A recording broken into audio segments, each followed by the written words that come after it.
According to the Global Business Travel Association, spending on outbound travel will jump 12.5% in 2014 to $36.7 billion. That's the first time there's been double-digit growth in years.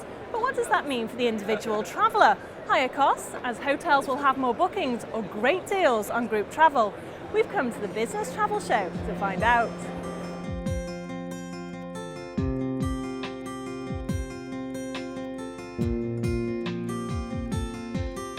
Today is it's one of the biggest events in the UK in terms of business travel, so for us it's very important to be here in front of the people who are out there looking at their different providers. We're walking around the show, and compared to last year, there's a lot more investments in the show, there's a lot more people here, there's a lot more stands here. All the stands themselves have also been invested in a lot more, so you definitely see the industry bouncing up now from that. It's good news because at the end of the day, travel is a means to securing other business. So if people are travelling, it's usually because the organisations are exploring new territories and doing well. So inevitably there are some rising costs, but gone are the days when there was when business travellers travelled inevitably business class and cost was not an issue. You know, costs are always rising, I guess, so there'll be a bit of that, but there's more competition as well, with the likes of Ryanair as well now coming or hoping to come into business travel. That should have the opposite effect and hopefully bring costs down for business travel.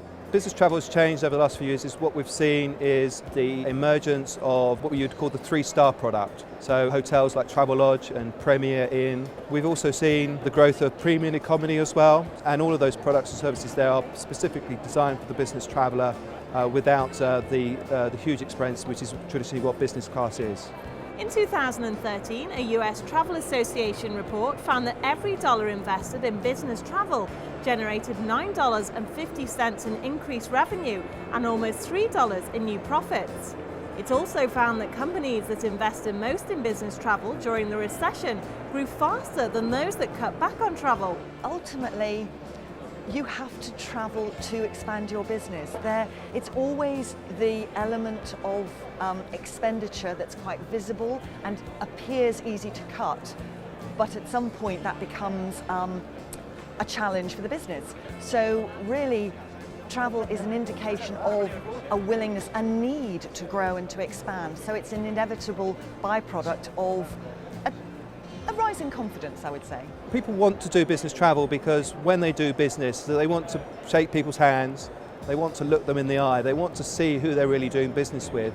Video conferencing and teleconferencing, they're really valuable in terms of helping companies and organisations meet their customers on a more regular basis, but there's nothing beats, meeting someone face to face, especially for the first time. The Global Business Travel Association's forecast paints a picture of an improving economy, where companies are spending more to send their employees off-site for meetings and conferences in what is the most encouraging outlook for business travel since 2009.